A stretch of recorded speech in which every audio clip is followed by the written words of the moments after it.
पाकिस्तान के कब्जे वाले कश्मीर में कई महीनों से उबल रहा जन आक्रोश अब और तेज होता दिखाई दे रहा है। महंगाई लगातार बढ़ रही, बिजली के बिल लोगों की कमर तोड़ रही है। टैक्स को लेकर जनता का गुस्सा कम होने का नाम नहीं ले रहा है। स्थानीय संगठनों ने सरकार के खिलाफ मोर्चा खोल रखा है, सड़कों पर प्रदर्शन हो रहा है, प्रशासन पर दबाव बनाया जा रहा है। और इसी माहौल में संयुक्त अवामी एक्शन कमेटी यानी JAAC ने सरकार को नई समय सीमा देकर अपनी मांगे पूरी करने की चेतावनी दे दी है। साफ संकेत है कि अगर वादे पूरे नहीं हुए तो आंदोलन और बड़ा होगा। पीओके में विरोध सिर्फ महंगाई तक सीमित नहीं, लोगों का आरोप है कि उन्हें मूलभूत सुविधाएं तक नहीं मिल रही। बिजली की भारी कमी है, रोजगार का अवसर कम है, विकास के दावे जमीन पर दिखाई नहीं देते।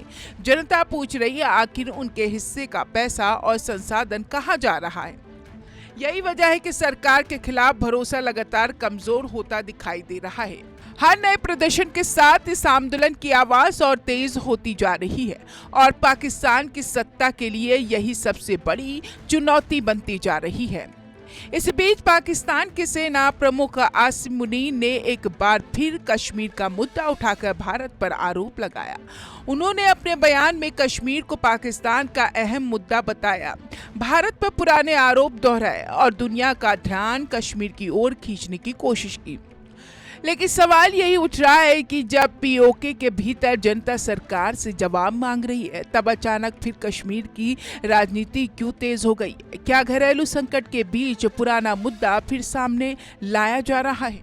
राजनीतिक जानकारों का मानना है कि पाकिस्तान में जब भी आर्थिक और राजनीतिक दबाव बढ़ता है, तब भारत और कश्मीर का मुद्दा ज्यादा जोर से उठाया जाता है। इस समय पाकिस्तान पहले से ही आर्थिक संकट से जूझ रहा है। महंगाई रिकॉर्ड स्तर पर पहुंच चुकी है, विदेशी कर्ज का दबाव बना हुआ है और दूसरी तरफ पीओके में जनता खुलकर विरोध कर रही है।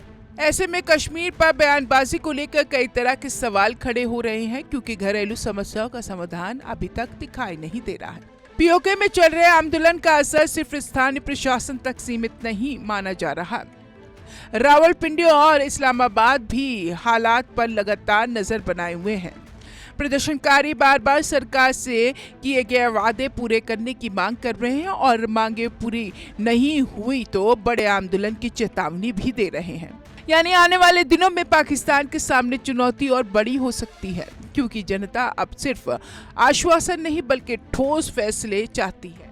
पीओके की सड़कों पर बढ़ता गुस्सा, जनता की लगातार नाराजगी, आर्थिक संकट से जूझता पाकिस्तान और इसी बीच आसिम मुनीर का फिर कश्मीर राग, ये पूरा घटनाक्रम का इस सवाल खड़े करता है। क्या घरेलू असंतोष से ध्यान हटाने की कोशिश हो रही है? क्या पीओके में बढ़ता जन दबाव पाकिस्तान की नई मुश्किल बन चुकी है?